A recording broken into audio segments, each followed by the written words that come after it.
Com certeza você já ouviu falar que a ansiedade é o mal do século. Hoje em dia é difícil encontrar alguém que não seja ansioso, né? Desde as crianças aí até os mais idosos, né? As pessoas, elas estão ansiosas.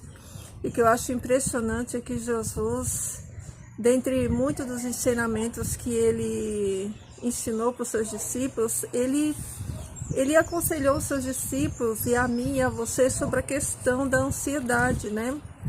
Jesus, lá no livro de Lucas, no capítulo 12, ele fala que nós não devemos andar preocupado com a nossa própria vida. Jesus fala: não andeis preocupado com a sua própria vida, quanto ao que comer nem ao que vestir. Jesus diz que o corpo é mais importante do que a roupa, né?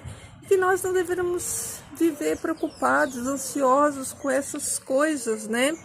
E ele ainda dá o exemplo dos pássaros, que eles não semeiam, eles não colhem, eles não guardam em celeiro. No entanto, Deus cuida de cada um deles. Jesus também usa o exemplo do lírio do campo, né? Uma erva no campo que cresce, né?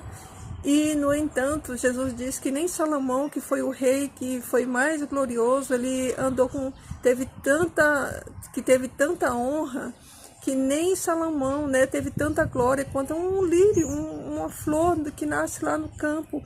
E, no entanto, Deus, ele cuida deles, né? Cuida dos animais, cuida de toda a sua criação como um todo.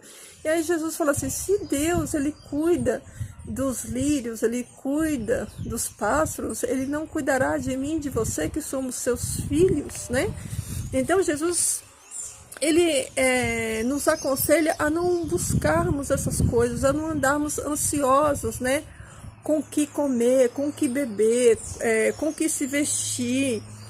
Jesus diz que nós não devemos buscar ansiosamente essas coisas, porque quem busca essas coisas são os ímpios.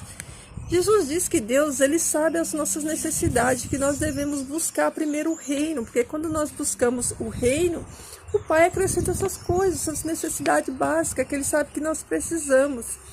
E aí lá no versículo 32, né, Jesus, ele diz o seguinte, né, para os seus discípulos: não tenha medo, pequeno rebanho, né? Jesus diz para ele: pois foi do agrado de Deus dar o reino a vocês. Então, queridos, para todos nós que somos filhos de Deus, nós não necessitamos andar ansiosos como os ímpios desse mundo, como os pagãos desse mundo, como Jesus disse, porque eles se preocupam com essas coisas.